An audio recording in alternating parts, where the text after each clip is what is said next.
어제 윤석열 정부 출범 후 첫 번째 당정 협의가 있었습니다. 당정은 코로나 위기 극복과 민생 회복 지원을 위한 제2차 추경안 집행에 속도를 내야 하는데 인식을 같이 했습니다.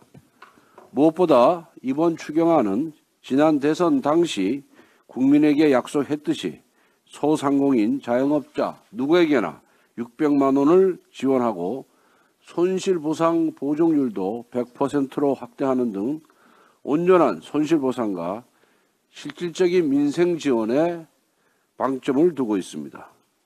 지난 정권으로부터 1,000조 원 규모의 국가부채를 넘겨받은 만큼 국가 재정 부담을 최소화하기 위해서 추경 재원은 국채 발행 없이 지출 구조조정과 초과세수로 충당할 방침이라는 말씀도 드립니다.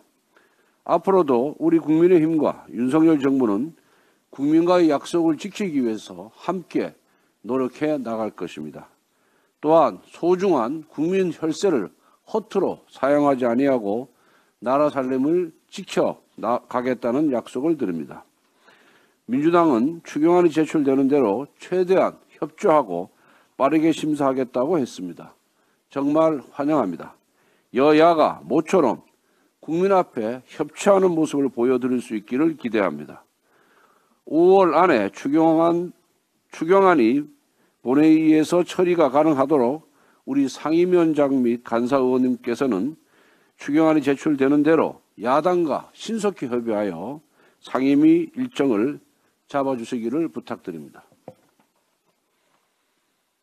민주당이 추경안 처리에 협조하겠다고 한 것은 다행이지만 여전히 국무총리 임명 동의안에 대해서 발목을 잡고 있습니다. 오늘 추경 편성을 위한 윤석열 정부의 첫 임시 국무회의가 있지만 국무총리 없이 회의를 진행할 수밖에 없습니다. 의결 정족수를 맞추기 위해서는 문재인 정권의 장관들을 잠시 빌려와야 합니다. 참으로 답답하고 안타깝습니다.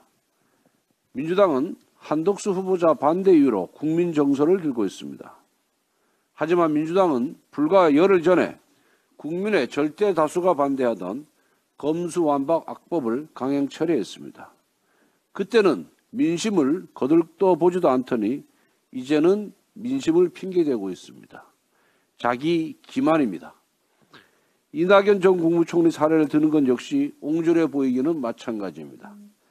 당시 이낙연 전 총리 후보자는 위장전입, 세금 탈루, 병력 기피 등의 의혹을 받았습니다.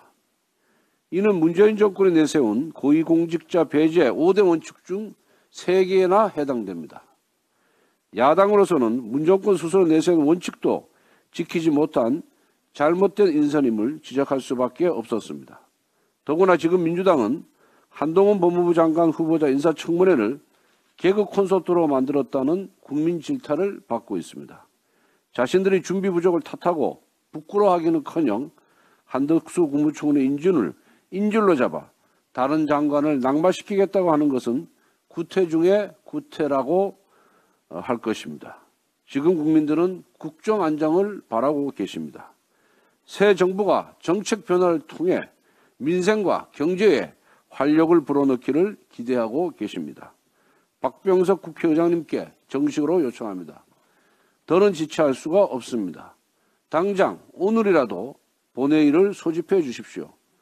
여야 합의가 안 된다면 국무총리 임명 동의안을 직권상정해 주십시오.